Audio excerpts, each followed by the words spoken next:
مجھے کچھ بے باکی سے کہنے کی خواہش ہو رہی ہے، لیکن محتاط بھی رہنا ہے کہ فکر دلداری گلزار کروں یا نہ کروں، ذکر مرغان گرفتار کروں یا نہ کروں، قصے سازش اغیار کہوں یا نہ کہوں، شکوہ یار ترہدار کروں یا نہ کروں، جانے کس رنگ میں تفسیر کریں اہل ہوس، مدح زلف و لب و رخسار کروں یا نہ کروں۔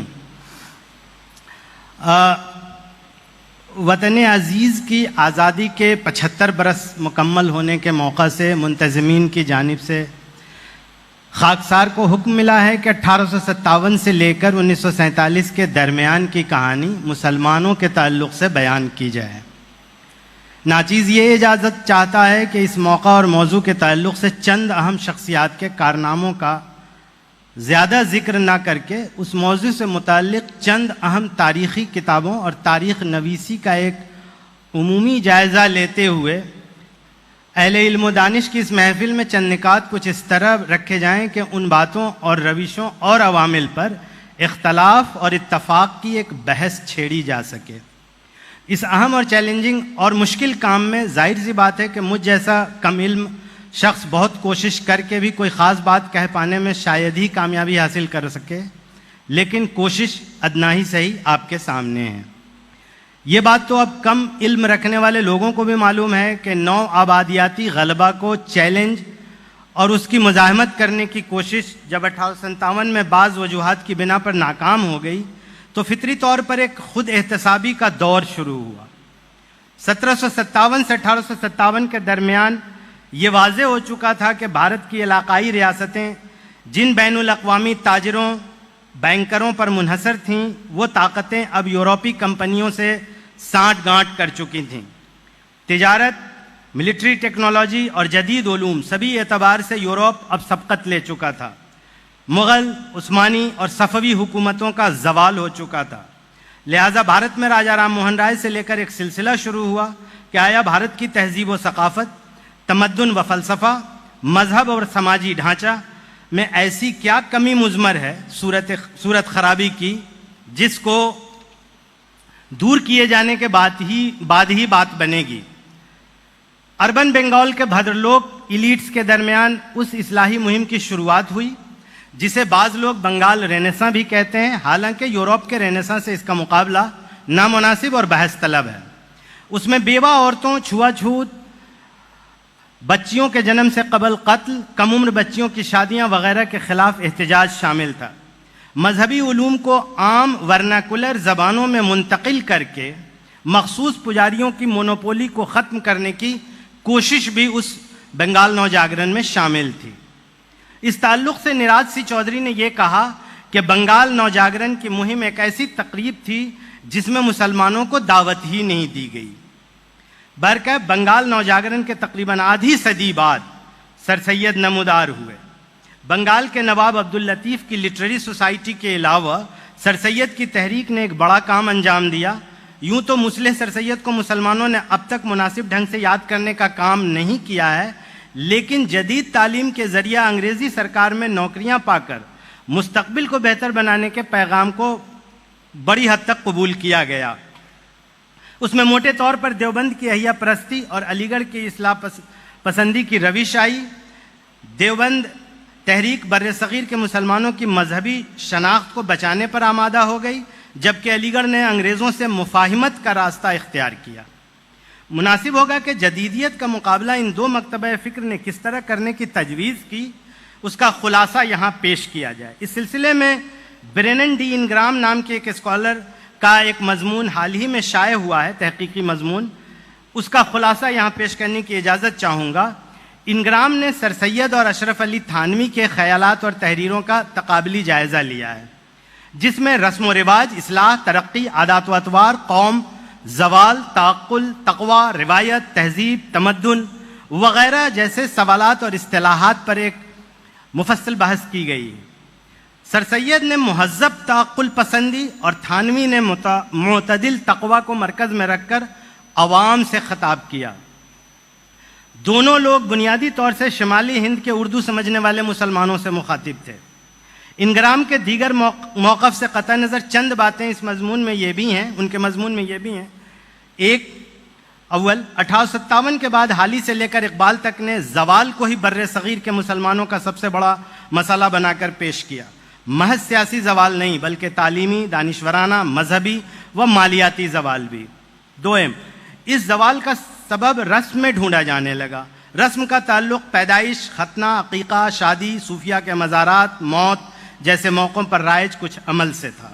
سوئم، سادہ اور برجستہ اردو نثر میں تحریر و تقریر کے معرفت قومی ترقی کی بات شروع ہوئی، اس میں اخبارات و رسائل کی اہمیت کو بھی سمجھا گیا۔ سر سید نے علماء اور رؤساء کے مقابلے قصباتی متوسط طبقہ یا درجہ سے خطاب کیا۔ ویسے بھی سر سید کے مذہبی اصلاح کے معاملے پر قاسم نانوتوی رحمۃ اللہ علیہ نے اپنا سخت موقف پہلے ہی رکھ دیا تھا اور سر سید کو بھی اپنے اس پروجیکٹ کو چھوڑ دینا پڑا تھا۔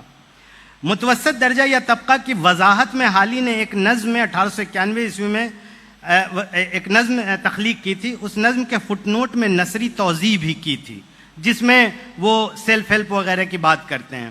اس لیے دہلی و لکھنؤ کے اونچے طبقے پر ان اصلاحی باتوں کا اثر بہت کم ہوا تھا۔ سر سید متوسط طبقہ اور درجہ کے پڑھے لکھے شمالی ہند کے ان مسلمانوں سے زیادہ مخاطب تھے جو مذہبی جوش میں مناظرہ بازی میں اپنا وقت برباد نہیں کر رہے تھے۔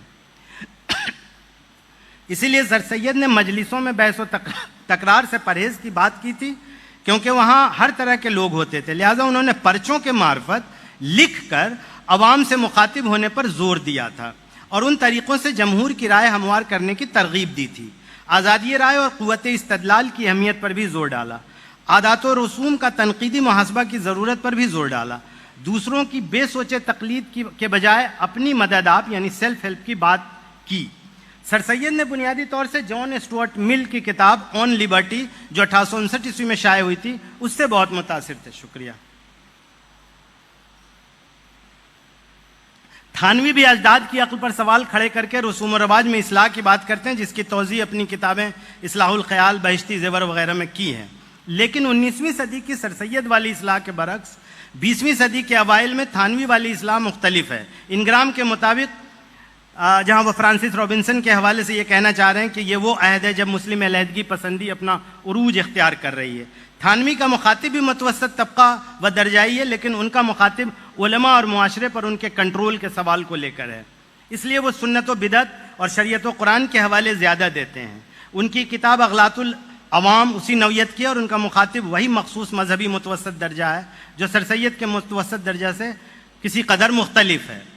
تھانوی عوام کی عقل کو تفسیر و تشریح کا اختیار دینا پرخطر مانتے ہیں، وہ یہ اختیار علماء تک محدود رکھنا چاہتے ہیں اور اسی لیے وہ پرنٹ کے یعنی اخبارات و رسائل کے پاور کے تئیں مشکوک اور خائف رہتے ہیں۔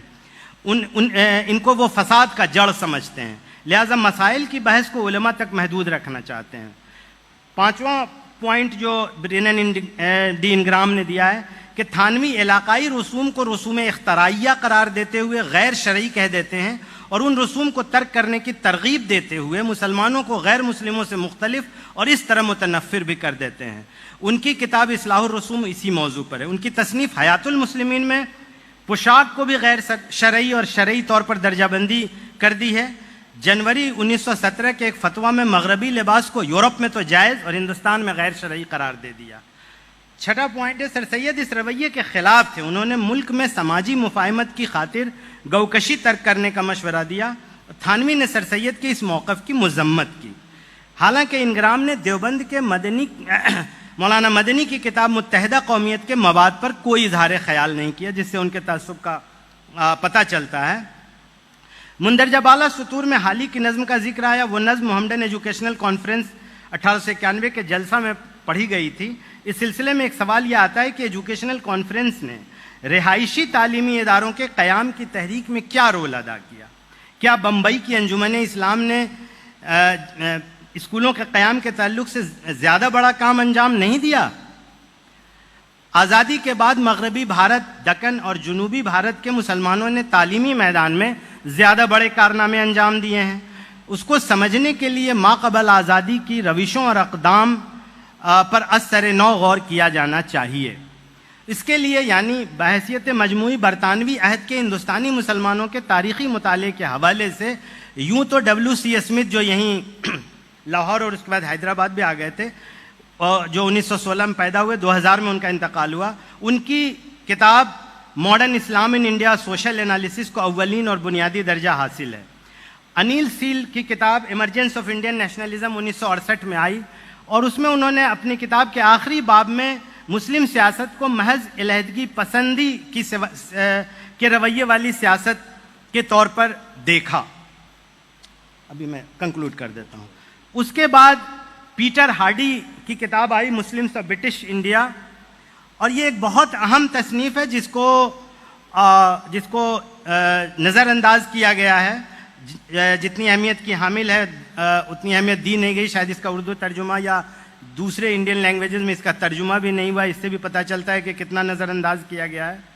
اس میں ولیم ہنٹر نے 1871 عیسوی میں ایک رپورٹ پیش کی تھی، جو بنگال کے غریب مسلمانوں کے حوالے سے رپورٹ پیش کی تھی، لیکن اس کا استعمال مسلم خواص نے دوسرے طریقے سے کیا کہ بنگال کے عام مسلمانوں کی جو انڈر ریپرزنٹیشن اور پسماندگی تھی اس کو مسلم خواص کی پسماندگی سے جوڑ کر اور اس کے حوالے سے مسلم کے انڈر ریپرزنٹیشن کا کوشچن کھڑا کیا گیا۔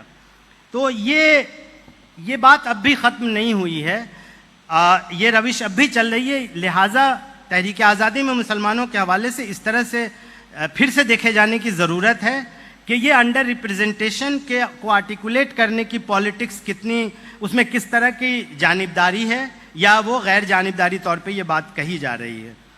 تو یہ 1870-80 عیسوی کے بعد سے انگریزوں نے ڈیوائڈ اینڈ رول کی جو پالیسی شروع کی، اور وہ اس کے بعد پھر مسلم خواص کی بھی سیاست کہیں اور چلی گئی۔ مسلم خواص کا بڑا طبقہ سیپریٹسٹ پالیٹکس کی طرف چلا گیا، یعنی مسلم ایجوکیشنل کانفرنس جو ہے وہ تعلیمی ادارے قائم کرنے کے بجائے لیگ کی سیاست میں زور ڈالنے لگا۔ تو ہم مقالہ کو پورا کیے بغیر ہم یہ کہنا چاہ رہے ہیں، یہاں پر کچھ سوال کھڑا کرنا چاہ رہے ہیں کہ کیا ایسا تو نہیں کہ آج جس حالت کو پہنچا ہوا ہے ہندوستان، اس میں کچھ وجہ ہماری اس لیڈرشپ کی ترجیحات کی پرابلم بھی تھی کہ ہم نے ترجیحات کچھ عجیب طرح سے طے کیا، جس کی وجہ سے ہم پچھڑ گئے، اور وہ اب ایک بڑا مسئلہ بن گیا ہے جس میں ہندو وکٹمہڈ کی پالیٹکس کی ایکسیپٹیبلٹی دنوں دن بڑھتی جا رہی ہے۔ اس میں کہیں ہمارا وہ تو نہیں ہے، چونکہ وقت کی کمی ہے اس لیے ہم پورا اقتباس نہیں پڑھ پا رہے ہیں کہ خلافت موومنٹ کے حوالے سے ہم کہہ دیتے ہیں، ہم ہر بار دعویٰ کرتے ہیں کہ اس تحریک میں اتنے مسلمان شامل ہوئے اور اس لیے ہمارا آزادی میں بہت بڑا رول ہے۔ ہم نے کبھی یہ دیکھنے کی کوشش کی کہ کیا وہ خلافت کا مسئلہ وہ ایک جذباتی مسئلہ تھا یا سبسٹینٹیو مسئلہ تھا، اور ہم جو ترجیح طے کر رہے تھے وہ غلط تھا یا صحیح تھا۔ اس سلسلے میں اگر وقت ہوتا تو ہم پورا اقتباس پڑھتے، اب ہم صرف حوالہ دے کر گزریں گے کہ انتظار حسین نے اردو میں حکیم اجمل خان کی ایک بائیوگرافی لکھی ہے، اجمل اعظم۔ اس کا ایک حصہ ہندوستان میں بہت دنوں سے چل رہا ہے، دلی کا جو شہر نامہ ہے اس حصے کو نکال کے یہاں کتابچہ کی شکل میں چھاپ دیا گیا، وہ بڑا مقبول ہے۔ ہم چاہیں گے کہ اس کتاب میں انتظار حسین نے خلافت کے مسئلے پہ جو سوال اٹھایا اس اقتباس کو پڑھا جائے۔ اگر محفل اجازت دیتی تو ہم پورا اقتباس پڑھتے کہ اس میں ہندو کتنا ڈر گیا۔ لالا لاجپت رائے نے کہا ہے، وہ سر سید کی نیشنلزم پہ بھی کوشچن اٹھائے، 3 اوپن لیٹر لکھے، اور اس پر بھی تحقیق یہاں تک کہ علی گڑھ والوں نے بھی نہیں کیا ہے۔ اس میں یہ سوال اٹھایا تھا لاجپت رائے نے کہ ہم 7 کروڑ مسلمان جو ہندوستان میں ہیں ان سے ہم نہیں ڈر رہے ہیں، ہم تو مائنورٹی سنڈروم سے تب گرست ہو جاتے ہیں جب یہ 7 کروڑ عرب، ایران، عراق سب سے مل کے باتیں کرنے لگتا ہے۔ اس کے بعد وہ استنبول گئے، وہاں مولانا سندھی مل گئے، وہ بولے ہم روس اور ایران اور افغانستان اور پتہ نہیں کس کس کی مدد سے ہم انگریزوں کو بھگا ڈالیں گے، وہ اور ڈر گئے لالا لاجپت رائے۔ تو یہ جو ہندو فیئر ہے اگینسٹ مسلم، اس کو ہم کتنا ڈسمسو ہوتے رہیں گے، جتنا ڈسمس کر رہے ہیں اتنا ہندوتوا بڑھ رہا ہے۔ کہیں ایسا تو نہیں کہ آزادی کی لڑائی میں مسلمانوں کے رول کو لے کر جو اب تک ہماری سمجھ بنائی گئی ہے، شاید اگر ہم اس سے الگ ہٹ کر کچھ سوچنا شروع کریں تو کچھ حل ہمیں ملے گا, کچھ مفاہمت کا راستہ شاید ملے گا, ہمیں نہیں پتا ملے گا یا نہیں ملے گا. لیکن مجھے لگتا ہے کہ جب اب تک جیسے سوچتے آئے ویسے حل نہیں نکلا ہے اور یہ مسئلہ بڑھتا چلا گیا ہے, تو تھوڑا ایک بار ہم ایکسپیریمنٹ کریں, تھوڑا دوسرے طرح سے بھی سوچیں. ہم جلدی جلدی صرف کچھ سوالات پڑھ دیتے ہیں جو ہم سوال ریز کر رہے ہیں. اس لیے ہم اس میں کہ تقسیم کی سیاست کی جو مزاحمت مسلمانوں کی جانب سے کی گئی, وہ سیاست کیوں اور کیسے کمزور پڑ گئی تھی اس وقت. اس طرح کی سیاست مابعد آزادی سیکولرزم اور اقلیتی حقوق اور حقوق نسواں اور سماجی مساوات جیسے اقدار کو توانائی فراہم کرنے میں کتنی کامیاب یا کمزور رہی اور کیوں؟ کیا مسلمانوں کی لیڈرشپ کی بڑی تعداد سیکولرزم کا مفہوم مسلم فرقہ واریت یا رجت پسندی کی حمایت کے طور پر ہی سمجھتی رہی؟ کیا مسلم رہنمائی نے آزادی سے قبل اور آزادی کے بعد ترجیحات طے کرنے میں کسی غلط فہمی اور کوتاہی کا شکار رہی؟ کیا آج کی اقلیت سوز اکثریت پرست سیاست کا غلبہ کسی طور اس وجہ سے بھی ممکن ہو پایا کہ ماضی میں مسلم رہنمائی کے ایک بڑے حصے نے کچھ غلطیاں سرزد کی تھیں؟ یہ تیکھے سوالات ہیں, لہذا شدید طور پر متنازع بھی. ایسے سوالوں پر سنجیدہ بحث ممکن ہے یا نہیں؟ خود احتسابی کا یہ سوال مناسب ہے یا نہیں؟ ایسے تمام سوالات مناسب جواب کی طلب کرتے ہیں. امید ہے ایسے مذاکرے مباحثے اس جانب معاون ہوں گے. جاتے جاتے ہم ایک بات صرف ذکر کرنا چاہ رہے ہیں کہ ایک مضمون ہے جمعیت العلماء کا رول ہندوستان کی آزادی میں کیا تھا. اس مضمون کا ایپیلاگ ہے, یوہانن فریڈمین نے کیا ہے, وہ مضمون لکھا ہے. اس میں ستمبر 1951 میں مراد آباد کا ایک شخص سوال پوچھ رہا ہے مولانا مدنی سے کہ ہم بہت پریشان ہیں, کانگریس حکومت ہمیں بہت پریشان کر رہی ہے, ہم پاکستان چلے جاتے تو بہتر ہوتا. پھر مولانا مدنی جواب دیتے ہیں, بہت مدلل جواب ہے, اور اس جواب میں وہ بتاتے ہیں کہ ایسے کرو اور ہمیں یہیں رہنا ہے. لیکن اس جواب میں آخری جملہ ایک اور ہے کہ اس طرح رہو گے تو اسلام کا غلبہ قائم ہو جائے گا. یہ جو غلبہ قائم کرنے والا جو جنون ہے, کیا یہ ہمارے لیے مضر نہیں ہے؟ کیوں کوئی ایک مخصوص مذہب اپنا غلبہ قائم کرے گا اس کثیر المذاہب ملک میں؟ یہ ایک سوال ہے, ہمارے پاس جواب ہو بھی سکتا ہے, نہیں بھی ہو سکتا ہے. ہم صرف اس محفل کو دعوت فکر دیتے ہیں کہ ایسے بھی سوچ کر ایک بار دیکھا جائے. خدا حافظ. سنشائن ہربل لے کر آیا ہے مایوس شادی شدہ مردوں کے لیے ایک نایاب نسخہ, 100% اثردار اور طب نبوی سے تیار کردہ آیورویدک دوا, ساتھ ہی موٹاپا کم کرنے اور وزن بڑھانے کے لیے بہترین نایاب نسخے. علماء کرام کے لیے کاروبار کرنے کا سنہرا موقع. مزید تفصیلات کے لیے ابھی کال کریں. چوکو اسٹار اعلیٰ کوالٹی کے عمدہ لذیذ چاکلیٹس, علماء حفاظ اور تجارت کرنے والوں کے لیے بہترین موقع. چوکو اسٹار اورنگ آباد. مزید تفصیلات کے لیے ابھی کال کریں.